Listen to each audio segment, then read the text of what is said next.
Friends, welcome back to my YouTube channel best advantage curious point. आज का जो हमारा टॉपिक है वो है बच्चों के नियम, अधिनियम एवं अधिकार। आज हम इसकी चर्चा करेंगे। आज का टॉपिक हमारा बहुत इंपॉर्टेंट होने वाला है, तो ये आपसे मिस नहीं होना चाहिए क्योंकि ये कानून और उसके संविधान से रिलेटेड है। ठीक है, चलिए आगे बढ़ते हैं। नियम, अधिनियम एवं अधिकार क्या क्या होते हैं ये आपको पता है। नियम मतलब लॉ, अधिनियम यानी एक्ट, और अधिकार जो मूलभूत 6 अधिकार दिए गए हैं वो। ठीक है, अब इनमें बच्चों के लिए क्या क्या व्यवस्था की गई है उसके बारे में हम देखेंगे। बच्चों के कानूनी अधिकार तथा शिक्षा संबंधी नियम और अधिनियम। ठीक है, इसमें क्या बताया गया है, बच्चों की बेहतर देखभाल, उनकी सुरक्षा व संरक्षण के अलावा भी जो बच्चे मुश्किल हालातों में फंसे हैं उनको बचाने और उनके पुनर्वास के प्रयास के लिए। ठीक है, कहने का मतलब ये है कि बच्चों की अच्छी देखभाल हो सके, उनकी सुरक्षा और उन संरक्षण हो सके, और जो बच्चे मुश्किल हालातों में फंसे हुए हैं, मुश्किल हालात आप समझ सकते हैं। ठीक है, जैसे कुछ गलत लोगों की संगत पड़ जाना, गलत लोगों की पकड़ में आ जाना, तो ऐसे बच्चों को इन हालातों से जो जूझ रहे हैं उनको पुनर्वास उपलब्ध कराना। ठीक है, मतलब दोबारा उनकी जिंदगी को नए सिरे से शुरू करना, जिससे वे आगे का जीवन बेहतर तरीके से जी सकें। क्लियर है इतना? आगे देखते हैं बाल अधिकार। अब बाल अधिकार के अंतर्गत हम पढ़ेंगे यूनाइटेड नेशन ऑर्गेनाइजेशन। ये बहुत बड़ी बॉडी होती है। ठीक है, यूनाइटेड नेशन ऑर्गेनाइजेशन यानी कि संयुक्त राष्ट्र संगठन द्वारा 20 नवंबर 1989 को दिया गया। कहने का मतलब ये है कि संयुक्त राष्ट्र संघ यानी कि यूएनओ ने बालकों के अधिकारों की घोषणा कब की थी? 20 नवंबर 1989। ये डेट आपको याद रखनी है। ठीक है, 20 नवंबर 1989 को यूएनओ ने बालकों के अधिकारों की घोषणा की थी। ठीक है, कौन कौन से जो अधिकार थे? पहला है शिक्षा का अधिकार। ठीक है, 2009 में आया था ये, और अनुच्छेद 21A में लिखा गया है कि शिक्षा के अधिकार को मूल अधिकार बना दिया गया है। कहने का मतलब ये है कि राइट टू एजुकेशन बोलते हैं, जैसे शिक्षा का अधिकार है ना। ये एक्ट 2009 में पास हुआ था। बच्चों को शिक्षा का अधिकार है, तो आपको इसमें एक बात पता होनी चाहिए कि अनुच्छेद 21A में लिखा है कि शिक्षा के अधिकार को मूल अधिकार बना दिया गया है। आगे देखते हैं, सेकंड है पौष्टिक आहार का अधिकार। बच्चे को ये पूरा अधिकार है कि उसे पौष्टिक आहार मिले। ठीक है, यदि बच्चा 6 माह से कम का है तो उसे माँ के जरिए मिले, और अगर 6 माह से ऊपर का है तो अन्य जगहों से जहाँ से उसकी व्यवस्था हो सके। ठीक है, वहाँ से उसे पौष्टिक आहार पाने का उसको पूरा अधिकार है। ठीक है, अगला देखेंगे हम। तीसरा है अभिव्यक्ति का अधिकार। अनुच्छेद 19(1) में आपने पढ़ा होगा, क्योंकि ये प्रेस की स्वतंत्रता इसमें आती है। ठीक है, कहने का मतलब ये कि बच्चा चाहे किसी को कुछ भी बोले। इसमें क्या कहा गया है कि बच्चा चाहे किसी को कुछ भी बोले, उसको बोलने से नहीं रोक सकते। ठीक है, अपने विचार वो देख सकता है, वो अपना मत सामने रख सकता है। ठीक है, लेकिन किसी के अधिकार का वो हनन नहीं कर सकता, किसी को नुकसान नहीं पहुंचा सकता। ठीक है, अगला देखते हैं स्वास्थ्य या देखभाल का अधिकार। बच्चे को पूरा अधिकार है कि उसके स्वास्थ्य और उसकी देखभाल अच्छे से हो, चाहे उसके खाने पीने की व्यवस्था हो या अन्य कोई, आपको उसे देना ही होगा। ठीक है, इसमें बच्चे का पूरा अधिकार होता है बेहतर स्वास्थ्य और देखभाल पाने का। क्लियर है? अगला है शोषण से संरक्षण का अधिकार। बच्चों का कई बार क्या होता है, शोषण हो जाता है। ठीक है, शोषण कोई सा भी हो, उसे उससे संरक्षण पाने का पूरा अधिकार है। शोषण में कई प्रकार की चीजें आप जानते हैं। ठीक है, तो शोषण किसी प्रकार का हो, उससे संरक्षण पाने का अधिकार बच्चे को पूरा होता है। ठीक है, ये 5 हो गए। अब देखते हैं अगला क्या है। 6वें नंबर का है सूचना का अधिकार। ये 2005 में था। ठीक है, कहने का मतलब ये था कि RTI एक्ट, ठीक है, 2005, ये सबसे इम्पोर्टेंट एक्ट था इंडिया का। ठीक है, लेकिन कई बार इसका मिसयूज भी होता है। ठीक है, इसमें क्या है, इसमें आप किसी भी योजना का या सरकार के किसी भी कार्य का जो भी लेखा जोखा रहता है वो उससे मांग सकते हैं। ठीक है, सूचना पाने का अधिकार है, ये बच्चे को भी है। ठीक है, अगला है विकास का अधिकार। मतलब क्या होता है कि बच्चों का पूरा अधिकार है कि उनको विकास का पूरा मौका दिया जाए। हालांकि ऐसा नहीं होता, अधिकांश देखा जाता है उन्हें मौका नहीं मिल पाता। कुछ परिस्थितियां ऐसी हो जाती हैं कि उन्हें ये मौका नहीं मिल पाता। ठीक है, अगला है मनोरंजन का अधिकार। मनोरंजन आप सभी जानते हैं, बच्चों को मनोरंजन का भी अधिकार है, परंतु जिसकी परिस्थिति अच्छी होती है उनको भरपूर मनोरंजन मिलता है, और जिसकी परिस्थितियां कमजोर होती हैं वो इससे वंचित रह जाते हैं। ठीक है, कभी कभी हालांकि सरकार ने इसके लिए भी कई इंतजाम कर रखे हैं हर जगह, ताकि बच्चों का मनोरंजन हो सके, उनकी इस भावना का हनन ना हो। क्लियर है? अगला देखते हैं उपेक्षा से संरक्षण का अधिकार। आप किसी भी बच्चे को उपेक्षित नहीं कर सकते, नजरअंदाज नहीं कर सकते। ठीक है, जैसे अधिकांश देखा जाता है कि गर्ल चाइल्ड हो या बॉय चाइल्ड हो, आप किसी की भी उपेक्षा नहीं कर सकते। सबको एक समान ही देखना होगा, एक समान अधिकार है। ठीक है, और अगर आप ऐसा करते पाए जाते हैं तो कठोर दंड के पात्र भी होते हैं। ठीक है। इसलिए किसी बच्चे को अनदेखा नहीं करना है, उसकी उपेक्षा नहीं करनी है। बच्चे को ये पूरा अधिकार है कि उसका संरक्षण हो सके उपेक्षा से। क्लियर है। 10वां है राष्ट्रीयता का अधिकार। कहने का मतलब ये है कि अपने देश में वो कहीं भी आ जा सकता है, उसको कोई परेशानी नहीं होती इसमें। उम्मीद करती हूँ 10 अधिकार आपको समझ में आए होंगे। अब हम आगे देखते हैं कि आगे क्या है। आगे है बच्चों के लिए संवैधानिक प्रावधान क्या क्या है। अब इसमें पढ़ेंगे हम क्या है। अनुच्छेद 14, इसमें क्या बताया गया है। देखिए, बच्चों के लिए जो संवैधानिक प्रावधान है, जो भी अनुच्छेद बनाए गए हैं, उसमें क्या क्या बातें बताई गई हैं, अब हम वो देख लेते हैं। और जो इन परीक्षा की दृष्टि से महत्वपूर्ण है हम वही देख रहे हैं। अनुच्छेद 14, इसमें क्या बताया गया है। किसी भी व्यक्ति को विधि के समक्ष समानता है। अब विधि क्या होती है। विधि मतलब होता है कानून। ठीक है। किसी भी व्यक्ति को कानून के समक्ष क्या है, समानता है। इसमें बच्चे भी आते हैं, क्योंकि बच्चों से रिलेटेड मैं आपको बता रही हूँ। ठीक है। मतलब कानून के समक्ष क्या है, सभी लोग समान हैं, चाहे वो बच्चा हो या बड़ा हो, चाहे वो महिला हो या पुरुष हो या अन्य कोई जेंडर हो। ठीक है। सभी समान है। ये बच्चों के लिए भी है, इसलिए यहाँ अनुच्छेद 14 बताया गया है। ठीक है। अगला अनुच्छेद क्या है, अनुच्छेद 15। इसमें क्या बताया गया है। इसमें भी बच्चों के अधिकारों का जिक्र किया गया है अनुच्छेद 15 में। ठीक है। राज्य किसी भी व्यक्ति के साथ भेदभाव नहीं करेगा। कोई भी राज्य किसी भी व्यक्ति के साथ भेदभाव नहीं कर सकता, वो पुरुष हो चाहे महिला हो, या इसमें तो बच्चे भी शामिल है। ठीक है। इसलिए इसका जिक्र इसमें किया गया अनुच्छेद 15 में। क्लियर है।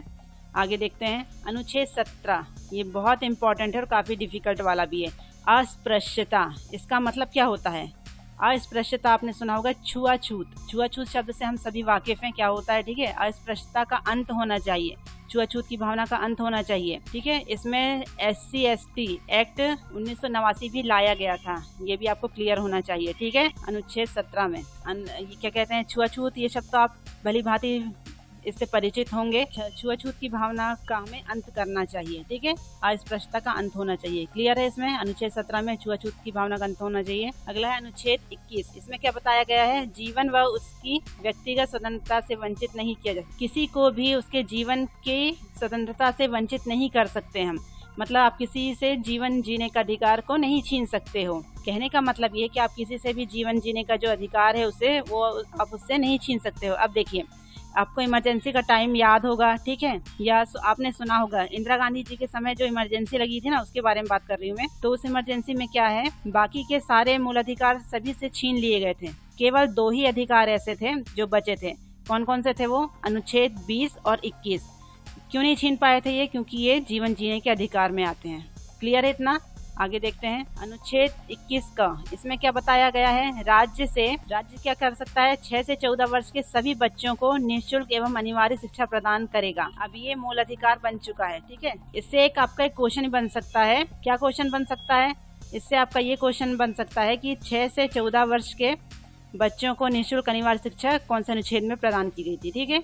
ये मैंने आगे क्वेश्चन रखा है आपको और क्लियर हो जाएगा उससे। तो अनुच्छेद 21 का में क्या बताया गया है। राज्य 6 से 14 वर्ष के सभी बच्चों को निःशुल्क और अनिवार्य शिक्षा प्रदान करेगा, क्योंकि ये मूल अधिकार में शामिल हो चुका है। ठीक है।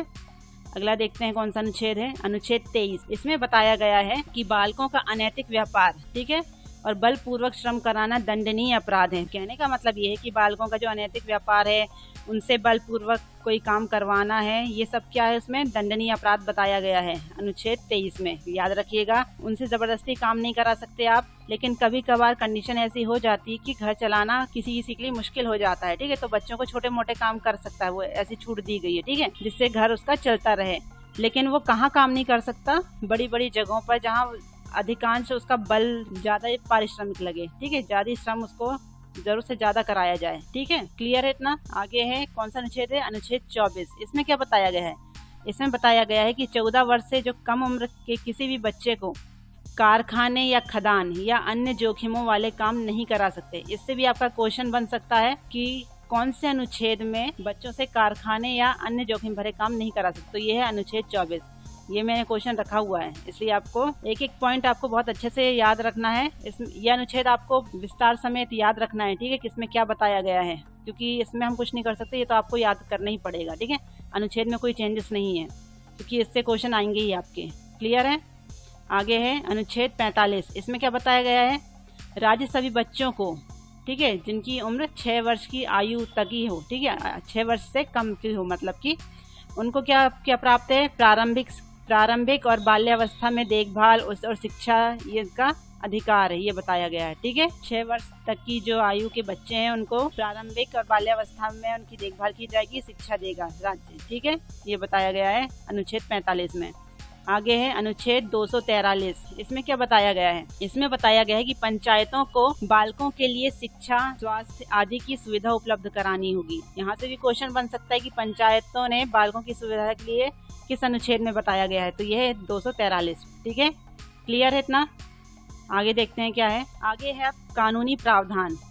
अब इसके विषय में थोड़ा जान लेते हैं, कानूनी प्रावधान के विषय में। आईपीसी, इससे आप भलीभांति परिचित होंगे, इंडियन पेनल कोड, यानी कि इंडियन पेनल कोड, जिसे हिंदी में क्या बोलते हैं, कई बार आपने मूवी देखी होंगे तो उसमें भी बताया है। ठीक है, भारतीय दंड संहिता, उर्दू में इसे क्या कहा जाता है, ताजरात हिंद। कभी कभी मूवी में देखते हैं आप, ताजरात हिंद की दफ़ा 302 के तहत इतनी सज़ा दी जाती है, सब बोलते हैं जज लोग, वही है। ठीक है, तो 1860 में कानून बनाया गया है। ठीक है, इसका जिसमें जितने भी जो दंड से रिलेटेड कानून थे इसी में डाल दिए गए। किसमें? दंड से रिलेटेड कानून किसमें डाल दिए गए? आईपीसी में। ठीक है, आईपीसी में कुल मिलाकर 511 धाराएं और 23 अध्याय है, यह हमें याद रखना है। ठीक है, 1834 में पहला विधि आयोग बनाया गया था, ये भी याद रखना है। 1834 में पहला विधि आयोग बना था। जब पहला 1834 में बना तो दूसरा, तीसरा, चौथा कब बना था, ये भी क्वेश्चन रखा है। ठीक है, और इसके चेयरपर्सन कौन थे? लॉर्ड मैकाले थे, ये भी याद रखना है। आईपीसी से बड़ा देश में और कोई भी दांडिक कानून नहीं है, सबसे इम्पोर्टेंट है ये। ठीक है, इसी के अंतर्गत और क्या आएगा? सीआरपीसी, मतलब क्या होता है? Code of criminal procedure, full form भी पूछ लेता है, इसलिए आपको ये भी याद रखना है। ठीक है, इसका हर एक शब्द, हर एक चैप्टर बहुत ज़्यादा इम्पोर्टेंट है। ठीक है, यानी दंड प्रक्रिया संहिता, आईपीसी को क्या बोलते थे हिंदी में? भारतीय दंड संहिता, और इसे क्या बोलते हैं? दंड प्रक्रिया संहिता। क्लियर है? इसका कानून 1973 में पारित हुआ था और 1 अप्रैल 1974 से लागू हुआ था। जितने भी क्रिमिनल वाले कानून हैं वो इसमें रखा गया था। ठीक है, जितने भी दंड से रिलेटेड कानून थे वो आईपीसी में, और जितने क्रिमिनल वाले कानून थे वो इसमें रखा गया था। ये दोनों आपने सुनी होगी। ठीक है, ये दोनों किस अंडर आते हैं? ये भी संविधान के अंडर आते हैं। ठीक है, संविधान वो बुक है जिससे भारत के सारे कानून और सारे बिल निकलते हैं, ये आपको क्लियर होना चाहिए। संविधान वो बुक है जिससे भारत के सारे कानून और सारे बिल निकलते हैं। ठीक है, संविधान के बिना देश नहीं चल सकता, क्योंकि कोई भी सरकार आ जाए वो संविधान के अकॉर्डिंग ही अपना काम करती है। ठीक है, क्लियर है? उनको पावर कहाँ से मिलती है? संविधान से, ये आपको पता होना चाहिए। ठीक है, समझ गए आप लोग? आगे देखते हैं क्या है। आईपीसी की धाराएं देखते हैं अब क्या है। आईपीसी की धारा 82 क्या बोलती है? ये 7 वर्ष या कम आयु के बच्चों को किसी भी अपराध में दंडित करना वर्जित है। मतलब कि ये बिल्कुल आपको रटी होनी चाहिए धाराएं। ठीक है, इसमें क्या बोला गया है आईपीसी की धारा 82 में कि बच्चा चाहे किसी का खून ही क्यों ना कर दे, उसे इसमें दंड नहीं मिल सकता। 7 वर्ष से कम उम्र के बच्चे को किसी भी चीज में आप दंडित नहीं कर सकते। अगर उसने किसी का खून भी कर दिया तो क्या समझा जाएगा कि उसने गलती से कर दिया है। क्लियर है? आगे है सीआरपीसी की धारा 125। इसमें क्या बताया गया है? कोई भी संतान है ना, अगर वो वैध हो चाहे अवैध हो, पोषण पाने का उसको हकदार होगा। ठीक है, कोई भी बच्चा अगर चाहे वो वैध हो या अवैध हो, उसको पोषण पाने का पूरा पूरा अधिकार है। ठीक है, आगे कारखाना अधिनियम 1948। इसमें क्या कहा गया है? हानिकारक परिस्थितियों में श्रम पर लगाना प्रतिबंधित है। कहने का मतलब ये कि इसके बारे में आपने पढ़ा होगा, याद होगा आपको, पहले भी मैंने बताई हूँ कि खतरनाक कार्यों में लगाना प्रतिबंधित है। इससे पहले भी हम पढ़ चुके हैं। ठीक है, क्लियर है इतना? आगे देखते हैं क्या है। शिशु अधिनियम 1961। अब इसमें क्या बताया गया है?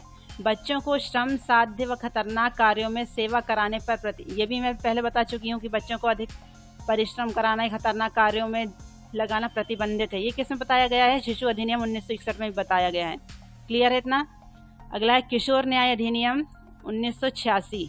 किशोर आप अच्छे से समझते हैं किस एज के लोग कहलाएंगे। ठीक है, टीन एज है ना। उपेक्षित बालकों की देखभाल की जाएगी और विकास तथा उनके पुनर्वास के साथ साथ न्याय सुनिश्चित किया जाएगा। जो भी उनके साथ अन्याय हुआ है, पुनर्वास के दौरान उन्हें न्याय की सुविधा उपलब्ध कराई जाएगी। ठीक है, उपेक्षित बालकों की देखभाल भी कराई जाएगी। किस में कहा गया है? किशोर न्याय अधिनियम 1986 में भी।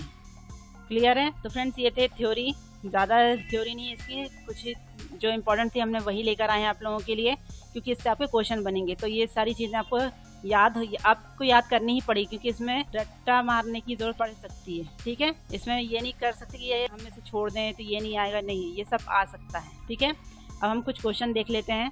राइट टू एजुकेशन कानून में 6 से 14 वर्ष के बच्चों को निःशुल्क शिक्षा प्रदान की जाएगी। ये भारतीय संविधान के किस अनुच्छेद में आएगा? अभी मैंने बताया था राइट टू एजुकेशन, शिक्षा का अधिकार, किस में आएगा? ये अनुच्छेद 21 का में। क्लियर है? अगर आपने थ्योरी पढ़ ली है तो आपको ये आंसर आराम से बन जाएगा। अगला है 14 वर्ष से कम उम्र के बच्चों को कारखाने, खदान जैसी जगहों पर नहीं रखा जा सकता। ये भारतीय संविधान का कौन सा अनुच्छेद ऐसी ताकत देगा? तो ये है अनुच्छेद 24। अभी बताया था मैंने, किससे मैंने क्वेश्चन रखा है करके। ठीक है, अगला देखते हैं। किस अनुच्छेद में पंचायतों को बालकों की शिक्षा एवं स्वास्थ्य की सुविधा उपलब्ध कराना अनिवार्य है? तो ये है अनुच्छेद 243। ये सारे अनुच्छेद और धाराएं बहुत इंपॉर्टेंट है, ये आप बिल्कुल रट लीजिए। ठीक है, इनसे क्वेश्चन बाहर निकल के आने वाले हैं क्योंकि। अगला है भारतीय दंड संहिता की किस धारा में 7 वर्ष से कम उम्र के बच्चों को दंडित नहीं किया जा सकता? अभी पढ़ा हमने, आईपीसी की धारा 82। क्लियर है? अगला है पहला विधि आयोग कब बनाया गया है? अभी मैंने बताया था विधि आयोग कब बनाया गया था। 1834 में पहला बना था, तो दूसरा, तीसरा और चौथा ये भी पूछ सकता है आपको। दूसरा कब बनाया था? 1853 में। तीसरा बनाया था 1861 में और चौथा बनाया था 1879 में। क्लियर है? तो फ्रेंड्स, ये थे बच्चों के नियम अधिनियम कानून से रिलेटेड कुछ इंपॉर्टेंट क्वेश्चन भी थे और थ्योरी भी। इनसे क्वेश्चन बाहर निकल के आएगा आपके एग्जाम में। तो friends, thanks for watching. I hope आपको ये वीडियो पसंद आया होगा, इसकी जानकारी अच्छी लग रही होगी। अगर आपको इसकी जानकारी अच्छी लग रही है तो प्लीज़ मेरे channel best advantage curious point को लाइक कीजिए, शेयर कीजिए, सब्सक्राइब करिए, बेल आइकन प्रेस करिए, साथ ही साथ कमेंट करना मत भूलिएगा। तो ऐसी क्वेश्चन के साथ मैं फिर मिलूंगी नेक्स्ट वीडियो पर। तब तक के लिए थैंक यू।